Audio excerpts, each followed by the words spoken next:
दिल्लीला गेले, आपले खासदार राणे साहेब ते आदरणीय कृषी मंत्र्यांची स्वतः बोललेले आहे, पत्रही दिलेलं आहे आणि येणाऱ्या आठवड्यामध्ये अजून एक शिष्टमंडळ दिल्लीला जाऊन कृषी मंत्र्यांना पण भेटून केंद्र आणि राज्याची मदत एकत्र म्हणून आपल्या आंबा शेतकऱ्यांना कसं भेटेल यावर आम्ही सगळेजण लक्ष घालून जास्तीत जास्त मदत करणार आहोत. म्हणून त्याच्याबद्दल निश्चित करा.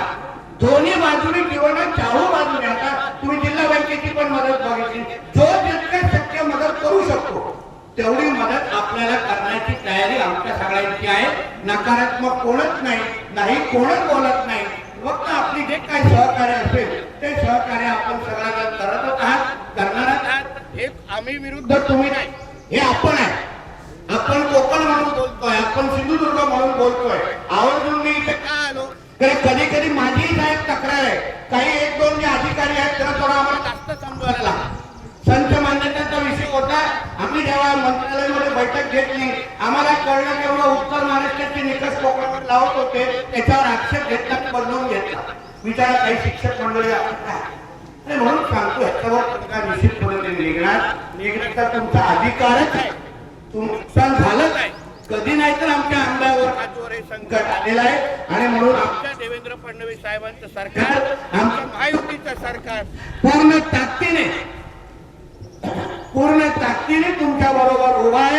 हा विश्वास मी आजच्या निमित्ताने तुम्हाला देतो. पण त्याचबरोबर एकही जाता विनंती करेन. आता एक परिस्थिती अशी आहे की एकाची वाघ आहे आणि दुसरं शेतकरी आहे. मदत जी आहे ती एकाला देणार, बरोबर आहे ना? मग तेव्हा मदत देताना आत्ताच वाद होता कामा नये. त्याच्यामध्ये पण जिल्ह्याचा पालकमंत्री म्हणून मी कुठेही तुम्हाला मदत करू शकलो तर मी तिथे बसायला तयार आहे. मी मदतची करायसाठी तयार आहे. म्हणून बोलतो आपण जेव्हा 2-4 दिवसांमध्ये मंत्र्यांना भेटू ना ते मुख्यमंत्र्यांच्या बैठकीमध्ये नोंद करून टाका. जे आहे जीआरच्या माध्यमातूनच खालती येऊन दे, जेणेकरून सरकारचा निर्णय कोणच टाळू शकणार नाही आणि त्याची 100% अंमलबजावणी होणार.